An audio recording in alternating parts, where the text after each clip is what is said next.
Is there anything you would have done differently? We reported a true story.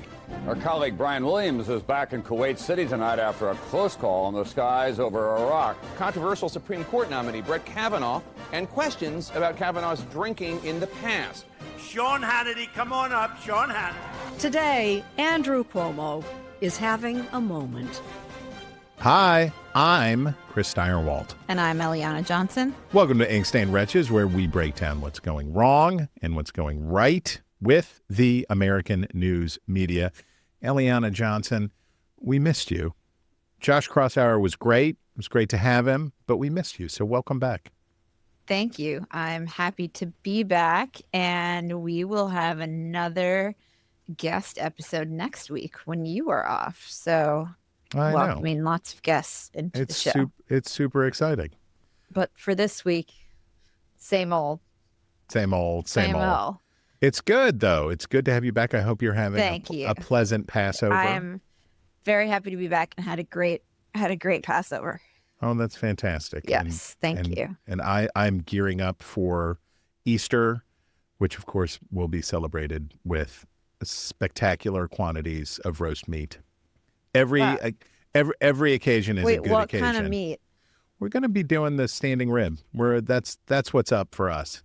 And there was some lamb versus standing rib debate. Oh, but those are both good. Both good choices. I know you were waiting on my verdict. Before you proceeded, but it's standing rib. I think is the Cadillac, the Maybach of meats, and you can't really go wrong. It's the safest, most popular choice.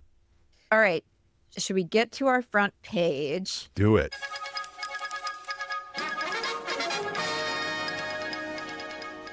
Just jam-packed. We're going to do the Trump administration deportation of Kilmar, Armando Abrego, and Trump's showdown with Harvard, et cetera, et cetera. And I like a deep tease. Yes. And then we have an exciting style section, too. We do have an exciting style section.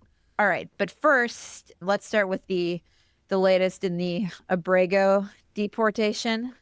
Yes, and as a jumping off point, David Spunt from Fox News asked a pretty obvious question to Pam Bondi, which is basically the argument that the administration is making is that this person does not deserve due process because he is a gang member. And as J.D. Vance and others have said, we can't afford due process for these people. And if you are like Andy McCarthy or Ed Whelan or other people who say, hey guys, you gotta do it right, even if they're bad guys. David Spunt poses the following question to Pam Bondi. Let's listen.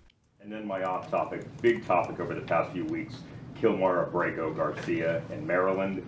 He's in a prison now in El Salvador. He was sent there. You insist, the president, everybody in the administration insists that he is MS-13. It appears that there's not going to be any sort of trial. He's not going to come back. DHS said he would be arrested and redeported if he comes back. Why not show the American people the evidence that he's MS-13 so they can make an informed decision? And that goes the same with this Henry Josue Santos, who was picked up in Virginia, who is now presumably going to be deported as well. Why not show the public the evidence? Well, he is an illegal alien who has been living illegally in our country from El Salvador. ICE testified, an immigration judge ruled he was a member of MS-13, an appellate judge ruled he was a member of MS-13. But the evidence, we're not going to see the evidence? We have the transcripts from the court hearings. I'll be glad to give you the court hearings from 2019, what we have, sure, with the rulings from the judges, gladly. And the answer from the Attorney General is the same as the answer from the Department of Homeland Security, which is you trust us. We know and trust us. And I think this points to the problem that they're starting to have with right-wing or typically supportive media, Fox News or National Review or whatever, where it's like, guys, you gotta give us something to work with here. if you want us to hang. Well, so she points to this 2019 court hearing, and the administration has released those documents are public. I think the problem for them is that if you do go read them, they're not particularly persuasive on this point. And so they indicate that Abrego, when he was detained in 2019, was detained with 3 others who were suspected of being MS-13 gang members. And now folks are citing that the detective on the case was later suspended. I'm not sure how relevant that is. And they've noted that his wife, who's been a big advocate of his because the press refuses to refer to him as anything other than a Maryland father, had filed a restraining order against him that does not depict him in a flattering light. So they are pointing to something, but I think if you read the fine print, it's not really an open and shut case on this matter. Right. And one of the mistakes that media not sympathetic to the administration are making is it's not necessary for them to lionize or valorize this individual in order to point to the underlying case. This is a sort of Nazis marching in Skokie situation. The protections that they're talking about belong to undesirable individuals as well as desirable individuals. But the effort, and I think, as you say, to call him a Maryland father and all that other stuff, this is a difficult case because it's a difficult case because the situation is challenging. And you have the administration basically telling people, if you question this, then you are with the terrorists. And well, if you question their process on it, even if you don't question their end, like he's an illegal immigrant, fine, deport him. But they're arguing that they didn't have to go through a process in order to deport him. Well, and I got to say, I interviewed one of the spokespeople for the Department of Homeland Security, and I said, surely you can see how when in the same breath basically is talking about this and the unnecessary due process that the president and his underlings say, and we really want to start doing this to citizens. We're very interested in doing this to citizens. You can see how that would alarm people. You can see how it would alarm people. And she did not give an inch. She did not give a millimeter on that question. And from a how to spin it, how not to spin it, I've got to say, we want to send natural-born American citizens to hellhole prison camps in Central America does not soften the edges of the argument for the administration. Yeah. The other story that had a few different chapters this week was the administration's showdown with Harvard, where early in the week, the administration sent a list of demands to Harvard as a precondition for keeping its $9 billion in federal grant money that it was reviewing. And Harvard said, we're not agreeing to any of those demands. So we reported on, and Harvard issued a public letter to that effect. So we reported on this and wrote, the school has advised its attorneys not to pursue a deal with the administration over a series of demands, several aimed at combating anti-Semitism on campus, according to an email sent Monday to faculty members from University President Alan Garber. The decision puts billions of dollars in federal funding to Harvard at risk. The Trump administration announced late last month that it was examining nearly $9 billion in grants and contracts to the school. And then later in the day, after Harvard released this letter, the administration froze $2.2 billion in Harvard grants. So, the administration is not joking around. The issue, I think, for them is that this series of demands, some of them were aimed at combating anti-Semitism. Others were aimed at enforcing the Students for Fair Admissions case that prohibited racial discrimination in admissions, in college admissions, of which Harvard was a plaintiff, and pressing Harvard to demonstrate through data that it is complying with that decision, all of which is fine. But there was a further demand that Harvard show that each of its departments are intellectually diverse without defining that term. And if they're not, to rectify that through hiring practices. And it really wasn't clear whether that meant, okay, the English department has more Jane Austen scholars than Shakespeare scholars, and that means they're not intellectually diverse. Or the English department has more scholars of, white male authors than Black female authors, or that it has more Republicans than Democrats. It was ill-defined. And then second of all, if you read the demand letter from Harvard that includes that, it was obvious that Harvard would never agree to this. Totally obvious. Whereas it wasn't if you read the Columbia letter, and Columbia is still in negotiations with the administration. They also have a smaller endowment. Harvard's is $53 billion and Columbia's is about $15 billion. But it was clear that Harvard was not going to agree to this. And I think it sort of leaves open the question of whether the goal of this anti-Semitism task force that is running these negotiations is actually just to cut off federal funding for these schools, or whether it's actually to drive reform at them by reaching agreements that force change on them. And the further complicating matters is this money, or a lot of this money, is contract work, right? These grants are payments that are made to Harvard to do specific research for various things. And it's not just, here's money for you because we think that you're super. It is, here's money for biochemistry. Here's money for neuroscience. It's supporting lab work, and a lot of it is going to the hard sciences.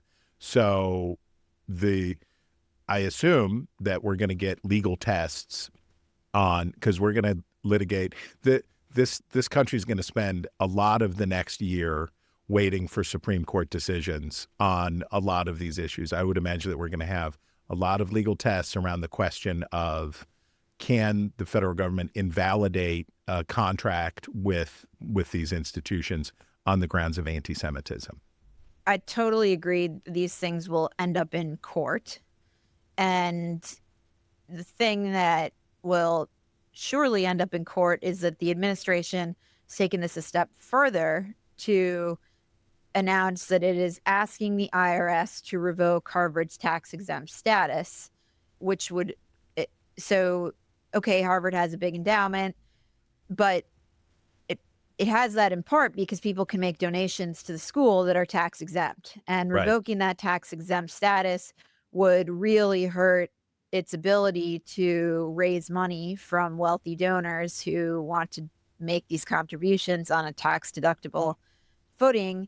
And so the Washington Post reports that the directive is a significant escalation of the president's feud with Ivy League institutions and other nonprofit groups his administration views as woke, according to the people who spoke on the condition of anonymity because they were not authorized to discuss the topic.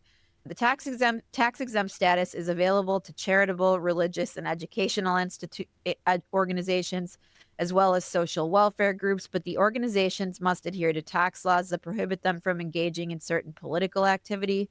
There's no proof that Harvard has violated any of those guardrails, experts say. I don't think that's actually correct. Okay. The organizations have to comply with federal law, and the Supreme Court actually did find that Harvard was violating federal law. So it's not crazy that the administration say, we want to see that you're now complying with the Students for Fair Admissions decision. Harvard was the plaintiff in that case. And that is why I think you're seeing these comparisons to Bob Jones University having its tax-exempt status revoked, which nobody cried about. But that was the 1983 case. And that has nothing to do with political activity. Right. There actually is proof that Harvard isn't violating federal law by engaging in political activity, but it goes far beyond that. Of course, you can revoke tax-exempt status for criminal activity or violations of federal law or other things beyond that. Right. And so is Harvard a net good? Is the federal government's support for research at Harvard a net good, and should it be remedied if there are these violations? Should the government perceive that they are determine that they are in compliance with that Supreme Court decision in other cases, so that the funds can flow?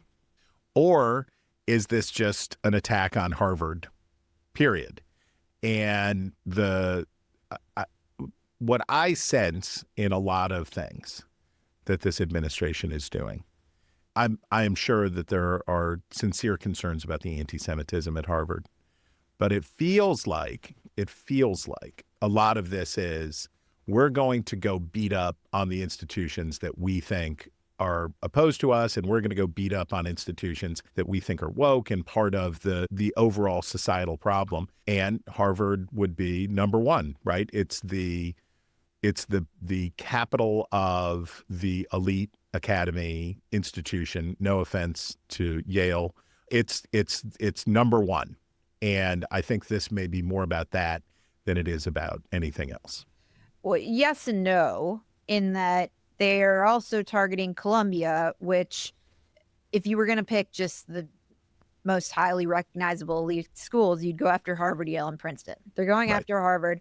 They're going after Columbia because they had the biggest, the highest profile protests and incidences of, anti-Semitic harassment. And it's just a mess. Columbia worse than Harvard. Yeah. And Columbia was the first on the chopping block here. That being said, I also think they understand the political utility of this, which is, of course, like, this is politics. It all has a political cadence, and that Harvard is an extremely unsympathetic victim. So is Columbia, because they have these huge endowments. And, most regular people just understand that they don't really care about these schools and are sort of hostile to them. Unfortunately for the administration, when they're targeting research money in higher ed, they're hitting the rain falleth on the just and the unjust. So in places like West Virginia, places like Oklahoma, places that are super Trumpy, when they're holding up this research money, they're holding it up from institutions that are well liked in the states where they operate. They are holding up this money that funds jobs and popular things in these places. And I think the way I look at all this stuff is, we're about 90 days into we're 3 months into the administration. And on a lot of these questions, you get a honeymoon, you get lead time. Whether it's tariffs or whatever else, I think that for people who made the decision that they were going to vote for Donald Trump, the partisan salience, the attachment to the MAGA project, for people who have high attachment, high partisan salience, they'll have 2 years, right, with those voters. But then you start moving into the less attached voter. You get into the governing third of people who are, you're an Indiana resident who loves Indiana University and you care about it deeply. And I don't know when that window starts to close, but I think on this issue and on a bunch of issues, there have to be starting to eat into those persuadable voters who switched from blue to red last time. The other thing that I was going to say is that there's likely a role for Congress in this, which operates, we have a Congress? Yeah, I have not heard about that. In the realm of future appropriations, as opposed to, existing grants and contracts. So right. I wouldn't be surprised if that's where this goes. The lawfare, using lawfare to punish people who you think punished you with lawfare, and using the Department of Justice and using other places to harass, intimidate, annoy, discomfit the people who you think are your political enemies is definitely a lot quicker and delivers more satisfying short-term results than saying, okay, Congress, we want you to get to roll up your sleeves, Congress, and get to work on figuring out a better way to provide funding for research grant institutions. Because one thing I know about the jokers in Congress, they know that if they do their jobs, they'll probably lose them. So they're very keen to avoid doing their jobs. Well, to their credit, they're the ones who, shone a light on many of these problems in the first place. Yeah, in the that's last right. Congress. So. That's right. But then they don't do anything about it. And whether it's the Doge stuff or any number of things in either administration, either of the two most recent administrations, Congress is a performative vehicle so people can have hearings and say things and do whatever. But then when you get down to the nitty gritty of it's time to actually do your jobs, they're not big fans. Okay. Chris, let me kick it to you. Yes, this is the story of the man who's serving as the interim U.S. attorney for the District of Columbia, who the president is nominated for the job permanently, awaiting Senate confirmation. And the Washington Post did what I would say is not heavy lifting of journalism to discover that this guy loved to go on Russia Today and made a bunch of appearances, 150 times on Russia Today and what's the other one? Sputnik, that are basically Russian state TV. And it raised an issue that I had not I assumed that he was a local guy. The guy who they've nominated to be the U.S. attorney for the District of Columbia, which is an important job, is from Missouri, ? So this guy left a big video trail of saying, the kinds of things that would get you invited on Russia Today 150 times. Imagine what those things are, and he said them. And this is another one for Tom Cotton and other sober-sided foreign policy folks in the United States Senate to eat it, right? So this is another one where the administration is like, yeah, we picked this guy. He doesn't seem to be right for the job. He's not from here, and he's from Missouri. We like him. And by the way, he loves to go on Russia Today and talk about why Russia is the good guy and what the United States is doing was wrong. So please to enjoy, Senate Republicans. What are the highlights of the remarks? Let's see. Hours before President Donald Trump announced U.S. missile strikes in Syria in response to a chemical attack that killed 90 civilians in April of 2017, Ed Martin said on Russian state television network RT, America, that Syrian President Bashar al-Assad might not be to blame. Instead, Martin told viewers the situation was, quote, engineered in Washington by the people who want war in Syria. Oh, okay. In 2022, Martin told an interview on the same arm of RT's global network that there's, quote, no evidence of a Russian military buildup on Ukraine's borders. So that, right? So the only interview I ever walked out on, I believe, in my life was an RT interview, and this was, I don't know, 2010 something, but long ago. And basically it was, will you be a stooge? Will you sit here and you say bad things about the United States? And this was like maybe 2009. No, it wouldn't have been 2010. So it was like 2008 maybe. And I was like, oh no, I won't help. And so this guy 150 times, he racked up 150 hits on RT. Smooth. TV, right. Man, it's a hell of a drug. All right, Chris, that brings us to business news. Mm-hmm. Or should we do Elon first? You dealer's choice. You're the pregnant lady here. Okay. Let's do this business news. Have CNN's Mark Thompson with what an interesting, profound statement. Our entire industry is going through a revolution. And the Financial Times reports CNN insiders say there has been a reduction in its viewership as some Democrats have switched away from news altogether.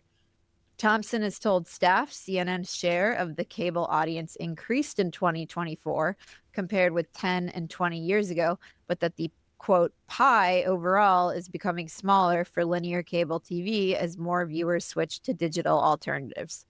Yeah, that would be the problem. And his project now is to create paywalled content and drive people to subscriptions, which is something that Fox has been working on for a long time with like Fox. 15 years, right? Yeah, with Fox Nation for at least, I don't know, 10 years anyway.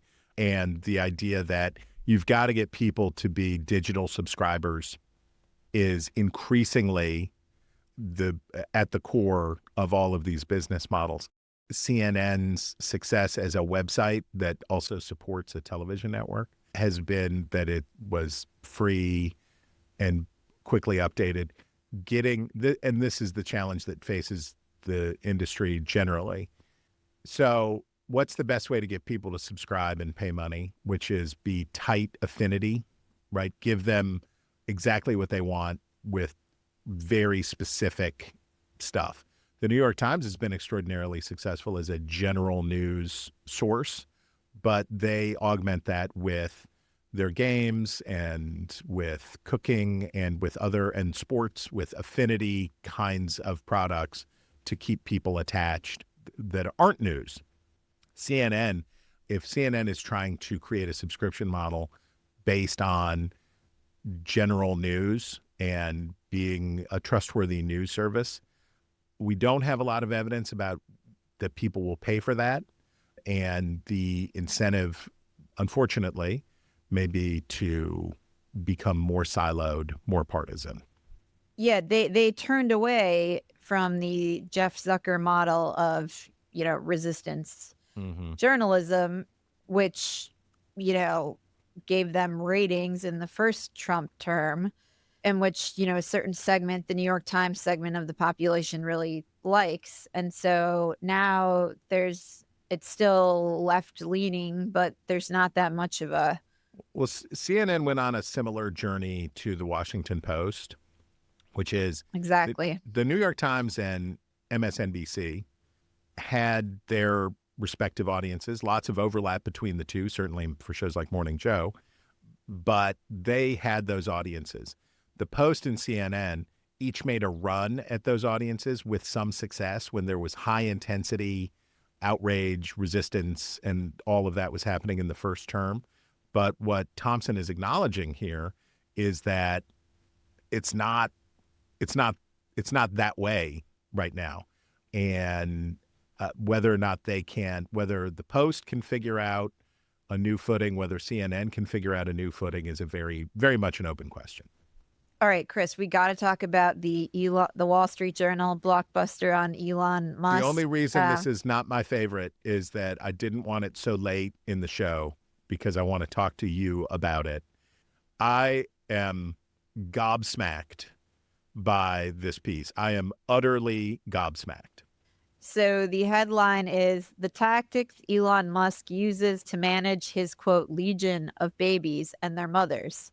The world's richest man juggles more than a dozen children and, quote, harem drama, along with running his companies and advising Trump. He recently took a paternity test in a battle with one woman over money and privacy. And the Journal reports Musk refers to his offspring as a legion, a reference to the ancient military units that could contain thousands of soldiers and were key to extending the reach of the Roman Empire. During St. Clair's pregnancy, that's a reference to the conservative influencer Ashley St. Clair. So during St. Clair's pregnancy, Musk suggested that they bring in other women to have even more of their children faster. To reach legion level before the apocalypse, he said to St. Clair in a text message viewed by the Wall Street Journal, we will need to use surrogates. During the height of her interactions with the billionaire owner, Fong earned $21,000 on the platform in a 2-week period in November, according to a screenshot she posted. That this is a random woman. So the article alleges that he reaches out to, random people via direct message on Twitter.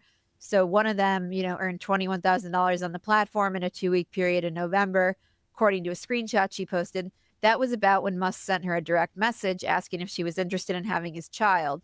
According to people familiar with the matter, the two had never met in person. Once Musk learned that Fong disclosed the request to others, he chided her for not using discretion, according to the People, and unfollowed her. That contributed to a fall in her engagement, and her earnings declined. The article also notes that his standard agreement with these various mothers is that he pays them a $15 million lump sum and then $100,000 a month. So I don't know. I might be up for having one of Elon's kids. Eliana. That sounds good. No. And then he like wants them all to move on to the same property in Texas so that all the moms and all the kids can live together. It's like a real sister wives situation. You know where all cults go wrong? You know where they all go wrong?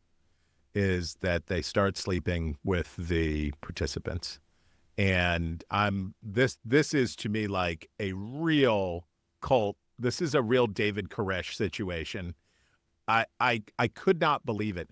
I had made jokes before about all of Elon's baby mamas and all of that stuff, but holy crocono, this is totally astonishing. Believe it.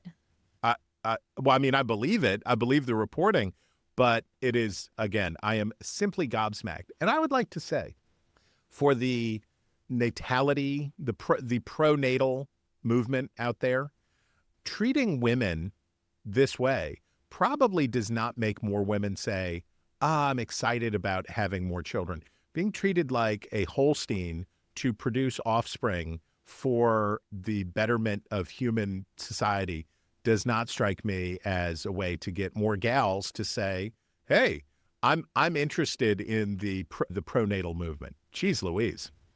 Okay, so it's totally weird. At the same time, he was married to one of these women, the first one he had 5 kids with.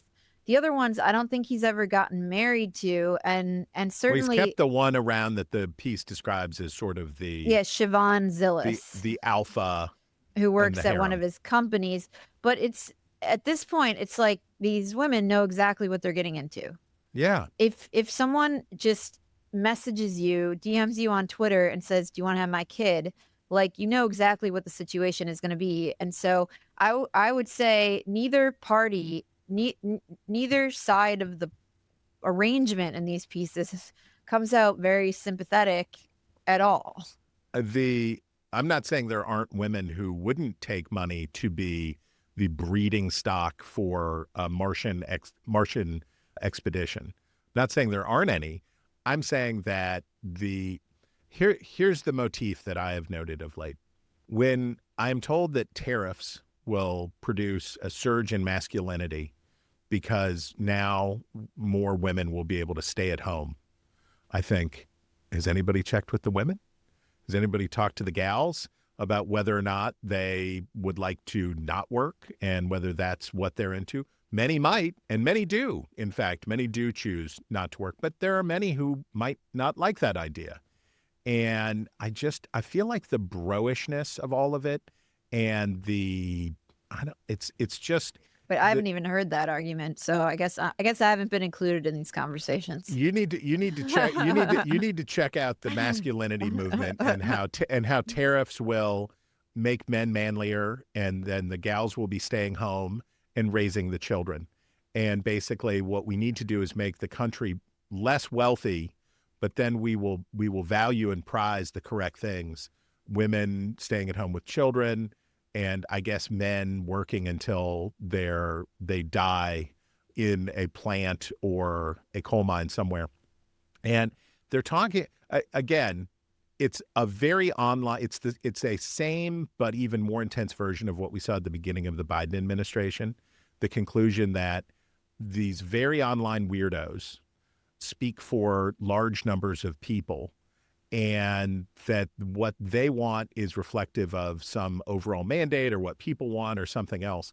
And I just say, natalists, gals stay home to raise children for manly men, all of that stuff, check with the ladies. You need to check with the women in your life, and call your sisters, call your friends from college and ask them how they feel about what you're laying down. May not be super popular. All right.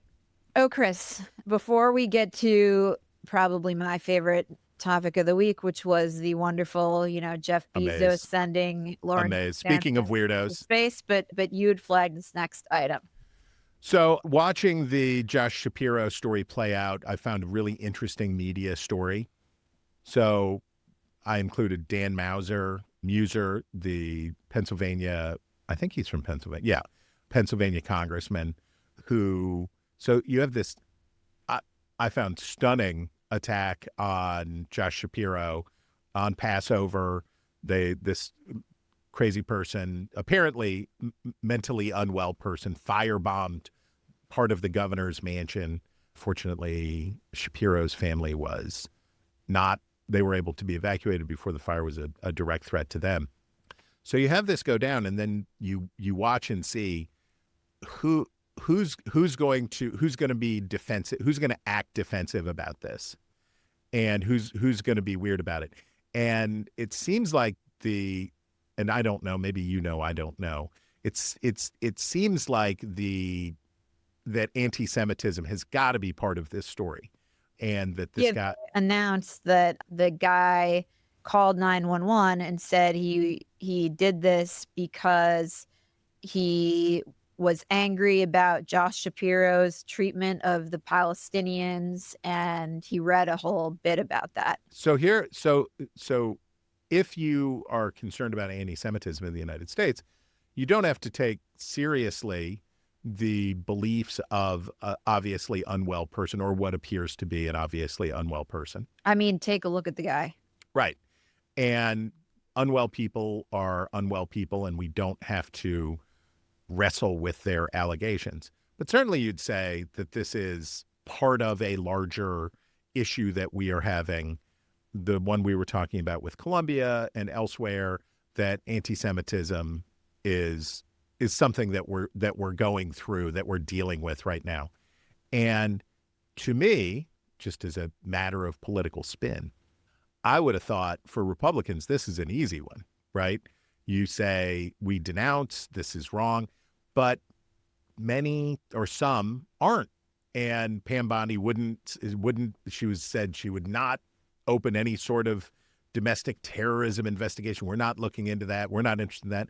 And then this congressman from Pennsylvania is like, well, look in the mirror, guys. Like, if you're being firebombed, you've got to look in the mirror and see what's wrong with the left. You're like, hey, why don't you just say this is deplorable, and I deplore any act of anti-Semitic violence. This is totally unacceptable.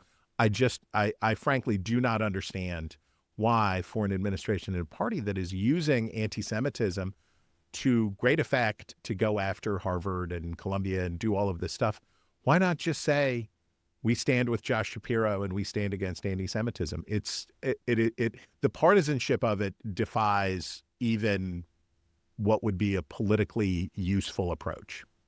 Yeah, that was a weird response. At the same time, on the Shapiro attack, I mean, the images of the charred rooms in this governor's mansion are haunting, and it's gotten coverage, but you do have to think, like, it would have been wall-to-wall, nonstop hysterical coverage if it was some right-wing lunatic that did this attack.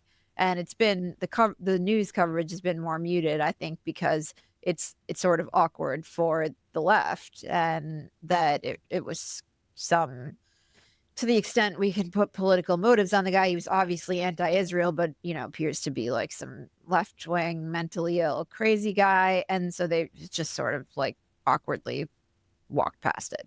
Well, I thought Shapiro's response he was great, was really good, and I think, like, this again, anti-Semitism is not a left problem or a right problem. It's a human problem. It's just a thing that for thousands of years continues to crop up, and we should be clear-eyed about that and not pretend that one side or the other has a monopoly on hating the Jews.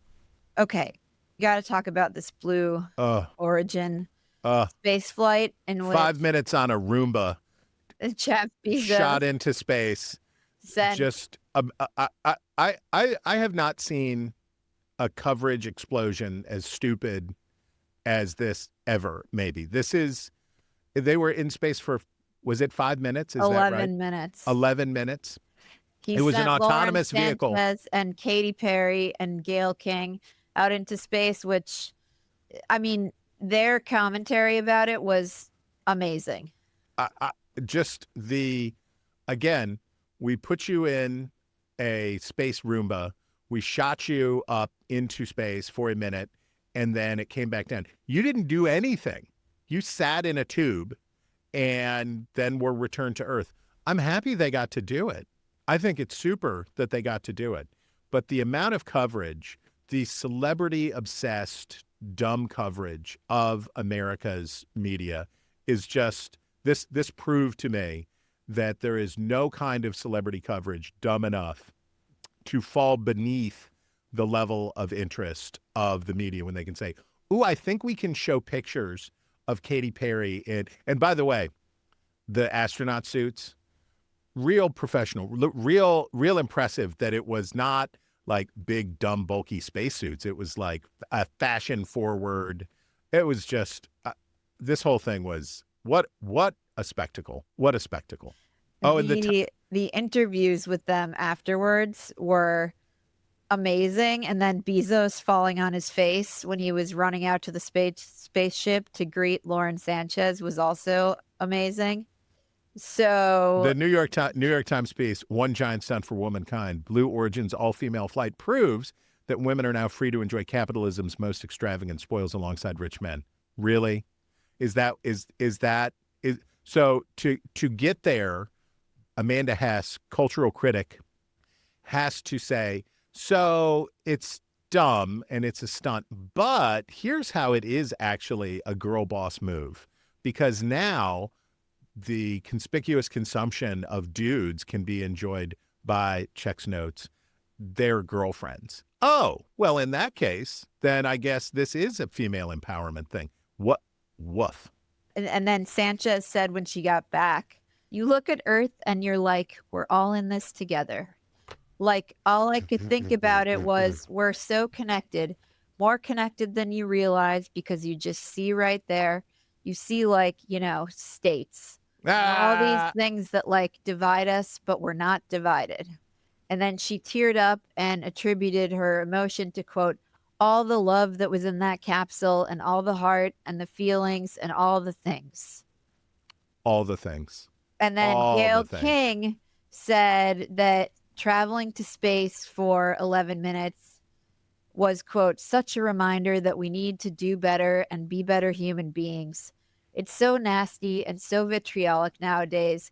And I mean, if everybody could experience that peace that we had up there and the kindness and what it takes to do what we did, the world would be a better place. If only everyone could be strapped into an autonomous vehicle and shot into space for 11 minutes, then the problems that we have would go away. It would just go, they would go away. And apparently Elon Musk is impregnating enough women that we're going to have, think about all of the people that SpaceX could send up.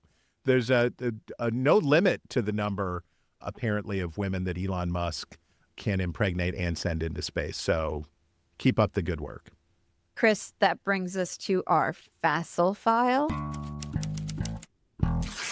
And it's facile. It's facile. This is primo facileness. How Trump might unwittingly cut emissions from online shopping. And very often we find in the Climate Forward newsletter from the New York Times some pretty facile stuff.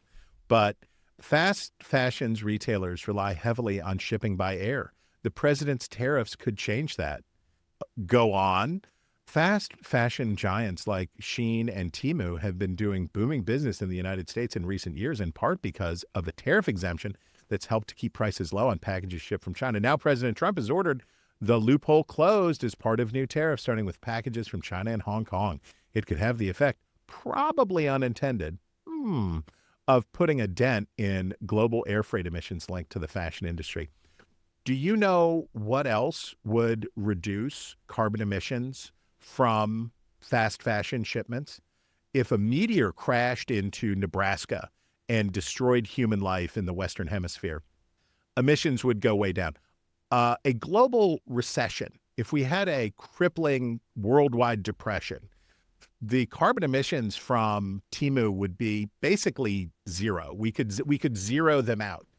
And this struck me because the obtuseness and the willful obtuseness of this is just amazing. Yeah, everything that's bad, you can find an upside. And it speaks to the problem that the climate movement has, which is they are essentially degrowth, right? They are against growth. They need to be against growth. And you know who else is degrowth? Peter Navarro is also degrowth. They are aligned on the question of we have to reduce human economic activity. We have to reduce human activity in order for people to live in the way that we think is more salubrious. So congratulations, Climate Forward. You and Peter Navarro have found your common place. And before we get to styles section, we must do Taylor Lorenz's appearance on the Sean Hannity show to discuss flagged by intrepid producer Colin Chicola, Amaze, to discuss her crush on United CEO, alleged United CEO murderer Luigi Mangione. Can we hear a moment? Yes. Okay, simple question. Do you condemn that? Can you take a moral stand and condemn that? What I condemn is the violence of our system, and I would love for you to acknowledge that. I'm not asking you to condemn the system. Taylor, do you condemn people that call for assassination? Gosh, you're going to ask if I condemn Hamas next. This is crazy. I would love for you to acknowledge what I'm actually saying, Sean, and we seem to be talking past each other. I want to talk about the fact that half of all adults suffer delayed care because of cost. We need to talk about that 70% of Americans, by the way, believe that the insurance company practices are responsible in part for Thompson's death. These are signs of an unhealthy... You want to put a rationalization. I am saying anybody that wants to assassinate any innocent person is wrong. I don't care if it's a Democrat or Republican. Ladies and gentlemen, the news. We give you the news. Former New York Times, former Washington Post. Luigi Mangione is a hottie. This is the caliber of individuals. Well, to the New York Times and the Washington Post credit, they decided that was not a ride that they wanted to stay on. Forced their hand, Chris. Yeah. Not sure if it would have happened without that. Okay. The news. That brings us to our style section. And I just loved this piece in the Wall Street Journal about the Porsche heir's plan to build a private tunnel that has his Alpine neighbors fuming. And it is about the automotive tycoon Wolfgang Porsche, who owns a villa in Salzburg that was once beloved for its inaccessibility by car. But now he wants to drill a tunnel through the mountains of Salzburg so he can dig a car cave in there and drive right up to his house. So the Journal reports, deal to dig a car cave through the mountain to auto tycoon's 17th century villa is stoking a class war in Salzburg. Quote, a morally reprehensible project. And so he wants to connect this tunnel from a private garage all the way through the mountain to his house and have it and be able to park 12 cars. And now, you know, the working class people in the town are very upset about this. But Salzburg, of course, is home to many of the rich and famous who are sympathetic to his plight. And it's a great piece. So it concludes saying, Porsche, who is chairman of a holding company that controls both the namesake car maker and Volkswagen, has said he enjoys taking his cars for early morning spins on the nearby switchbacks leading up to the Grossglockner, Austria's highest peak. He has a barn that is dedicated to a collection of 40 cars. Plenty of locals sympathize with the octogenarian, decrying what they see as a political circus. Quote, it's the politics of envy, said Hans Peter Reiter, a retired bank manager. It's so embarrassing in Salzburg when there are serious and important problems to solve. Drill, baby, drill. Amazing. And the piece is amazing. And the project is amazing. Life is weird. Life is weird. I love it. Chris, you take the next one here. Oh, are you watching The White Lotus? You're not watching. Oh, I finished it. Oh, you finished it? Watched it from beginning to end. So the back and forth about whether now I did not understand and we're almost finished with the final or the most recent season, that Amy Lou Wood, I thought that Amy Lou Wood was wearing a dental apparatus, that was like, those were costume teeth, or that they were from makeup, but they are hers. And she is adorable, but like it's a very specific look. And so Saturday Night Live did a sketch called The White POTUS, in which Donald Trump is the dad from the most recent season of White Lotus. And the laugh out loud moment comes when an actress, a Saturday Night Live player, spoofs this actress. And then there was a public back and forth about whether or not they had apologized or should they apologize. And she claimed that people from Saturday Night Live had apologized to her. And to Saturday Night Live's credit, they told TMZ, no, we are not apologizing to celebrities for making fun of celebrities, because in fact that's Saturday Night Live's job, is to make fun of things that are funny and good for them. All right. That brings us to our obsessions of the week, where we break down the stories we can't get out of our heads.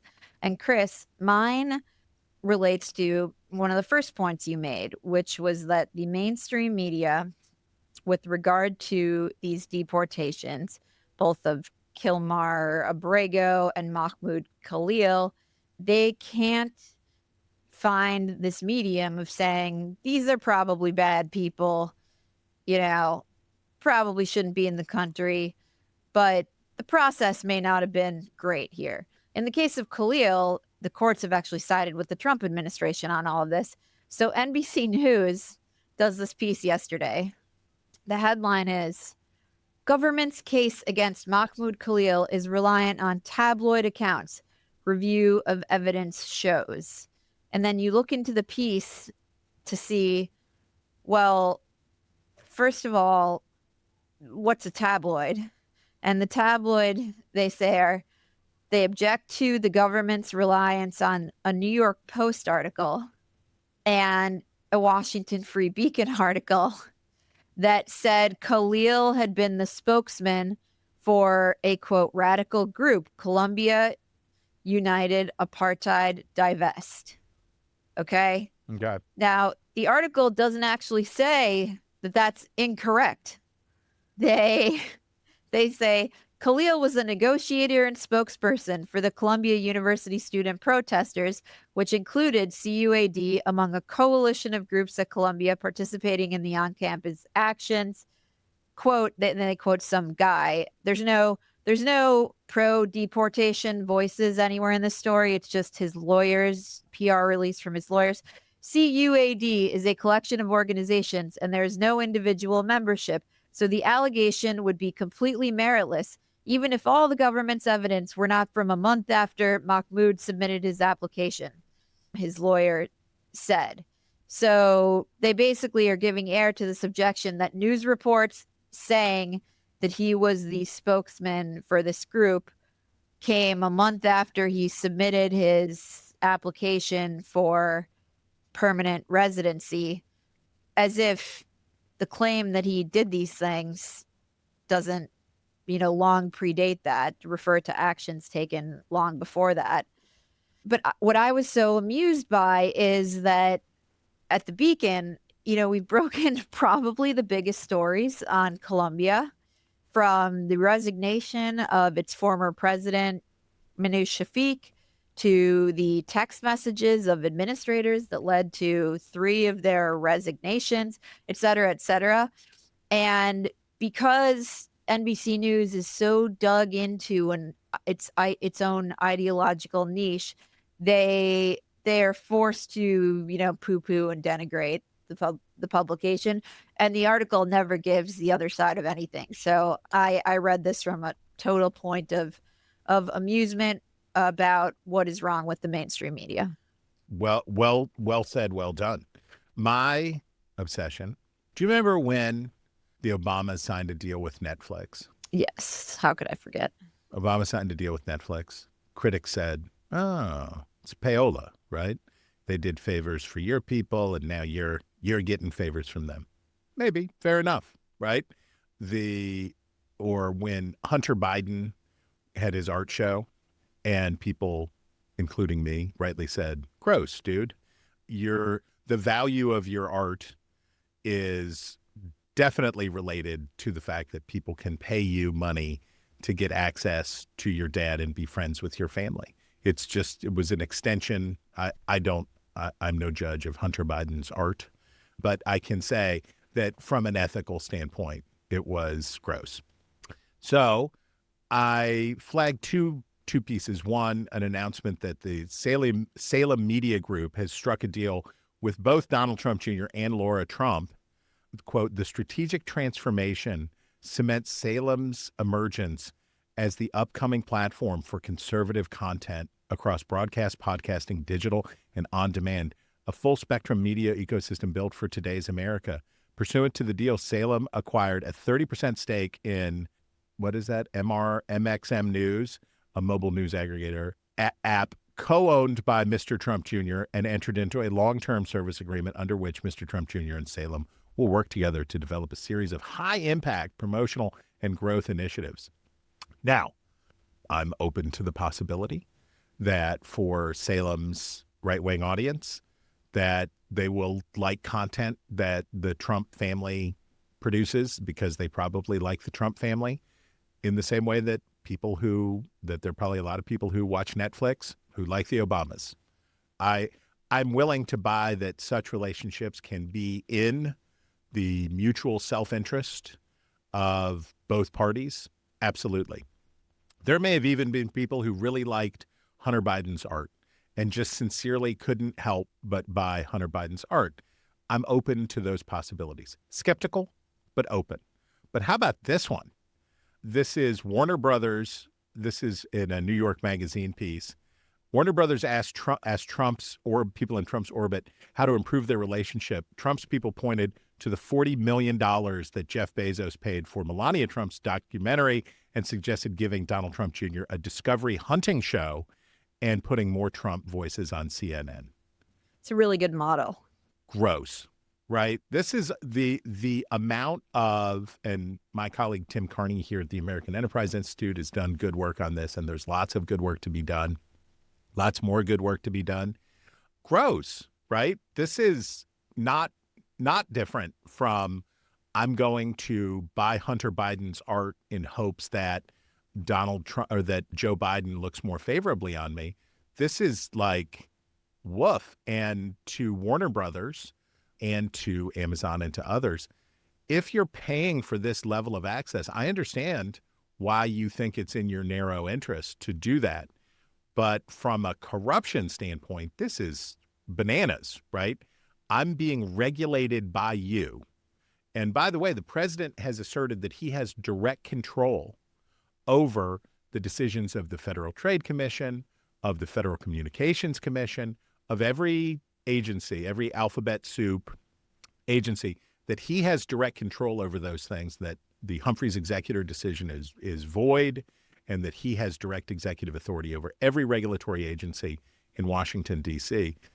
And then his family is getting millions and millions and millions of dollars from people who he claims that he is directly in person in charge of regulating, is an ethical swamp of an extraordinary kind.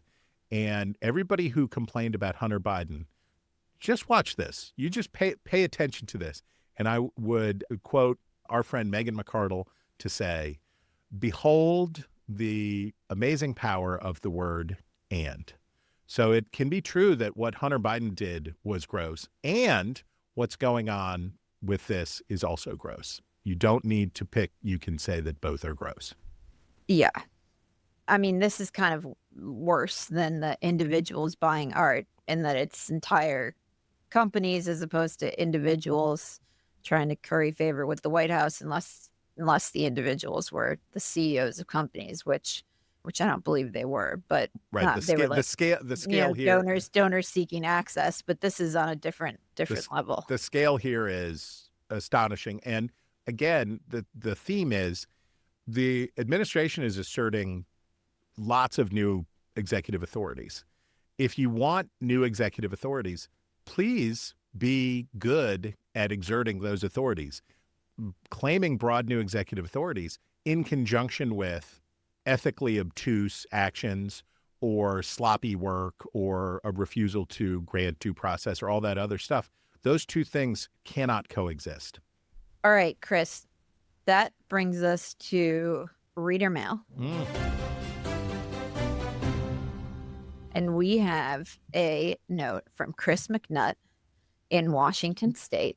Oh, is this the JoJo? And it's the yes, JoJo potato people. Yep. JoJos are definitely prevalent in the Pacific Northwest.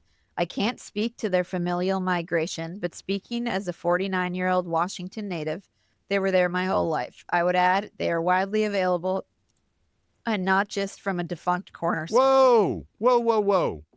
We're coming after Mole's grocery store now? The JoJo potato, I need to hear from Ohio Valley people. You can't just let these Pacific Northwest weirdos control the JoJo potato discourse here. I need to hear from people from the Ohio Valley about the JoJo potatoes are a thing. Please back me up on this. Don't let the Pacific Northwest dominate this discussion. All right, Chris.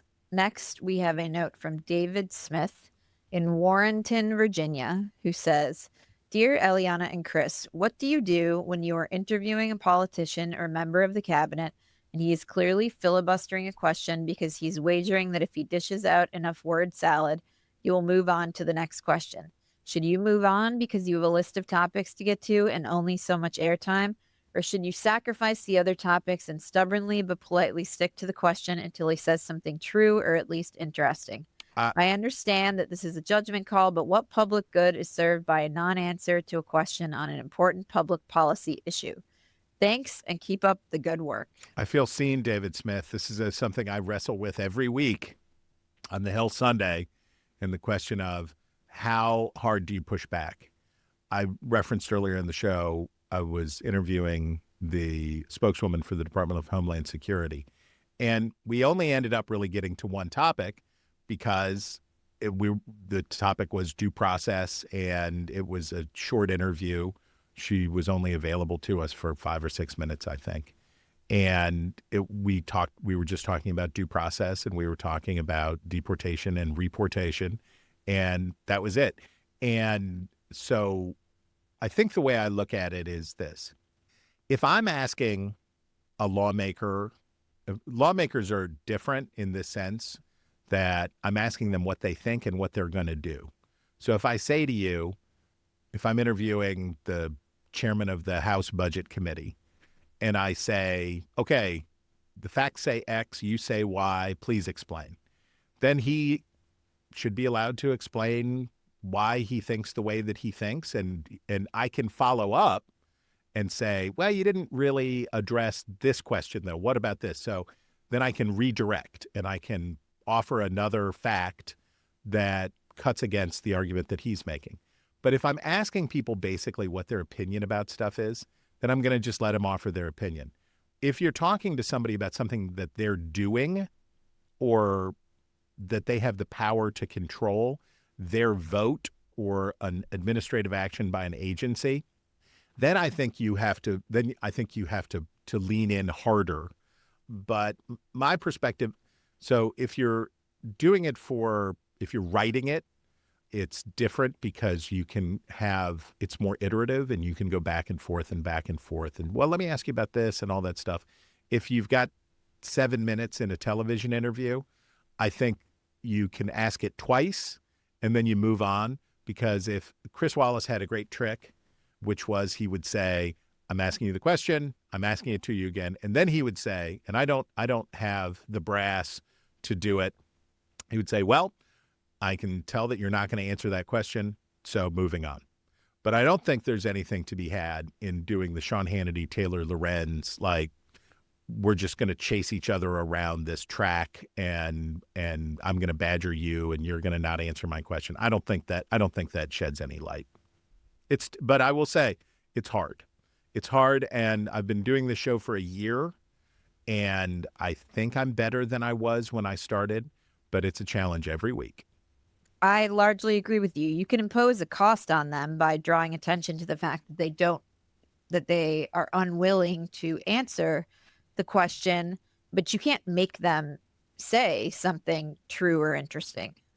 Yes, that's right. You can't force them to say things. And they get there. If I've invited you, if I'm your host and you're my guest and you come on my show, I'm going to ask you, I'm going to give you the chance to say what you think. And I'm not there to argue with you about what you think, because you think what you think. And what I try to do, we try to have a balanced show where we have Republicans and Democrats and we have liberals and conservatives, and people can say things, and I'm not there to argue with them about what they think. Chris, that brings us to our favorite items of the week, where I am forced to say something nice, but you go first. The Freddie DeBoer on his Substack, John Oliver is still part of the problem. The contemptuous tone of John Oliver, and DeBoer points out that this is a well-rehearsed complaint among people who want the left to do better, but he makes the case that John Oliver deserves to even more opprobrium. And what John Oliver offers is a lot of what you get on the right now also, which is just contempt for other people and their point of view. Sneeringness does not, the problem with sneering at other people and their points of view, though, and so I acknowledge my sneering about the Blue Origin space Roomba. So I know that I fall short of my own standards, but contempt and sneering in these settings not only makes the space for everyone worse, but it also invites the people who agree with you to not think critically and not be open to the possibility that they might be wrong, because it makes them feel so good and morally superior. This was a good piece. This was useful, and I agree. All right, Chris, my favorite item is a little bit old. You were away. You get a pass. I was away. So it is from April 7th, 10 days ago. And the headline is, Navy SEAL, Harvard doctor, NASA astronaut, don't tell mom about this overachiever. And it has the headline because this guy is Asian. And the subheadline is, Johnny Kim's achievements at age 41 have been a global source of inspiration and mild dismay. Quote, every Asian kid's worst nightmare. And the piece reads, in half a lifetime, Johnny Kim has achieved the American dream 3 times over. He was a Navy SEAL, then he graduated from Harvard Medical School, and on Tuesday, he blasted off as part of his latest act, astronaut. When novelist Wesley Chu first learned about Kim, a 41-year-old father of 3 who's also a Navy pilot, his first reaction was awe. His second, thank God my mom is not friends with his mom. After word of his feat spread, Kim became a global source of inspiration. And yet, to many of the same people who glance at his resume and can't help but compare it to theirs, he has also conjured up a bit of another feeling, dismay. This has been especially true in the Asian American community, where Kim, the son of South Korean immigrants, has been simultaneously lauded as a hero and feared only half jokingly as every Asian kid's worst nightmare. So it's just a really cute piece. I loved it, and it was great. That's so good. And then it ends saying that he went into space on some Russian rocket ship, and it called the Soyuz capsule. So he hitched a ride to the International Space Station with 2 Russian astronauts. And he said that before he left, he spent months acquiring one more skill. The hardest part was certainly learning Russian. No joke. What a guy. What a guy. Amazing. Well, that is all the time we have for the news about the news. If you have a story you want us to talk about, email us at wretches@nebulouspodcasts.com. That's wretches@nebulouspodcasts.com. And sign up for our newsletter at nebulouspodcasts.com. This has been Ink-Stained Wretches from Nebulous Media, produced by Colin Chicola. Find us on iTunes or wherever you get your podcasts. Just search for Wretches.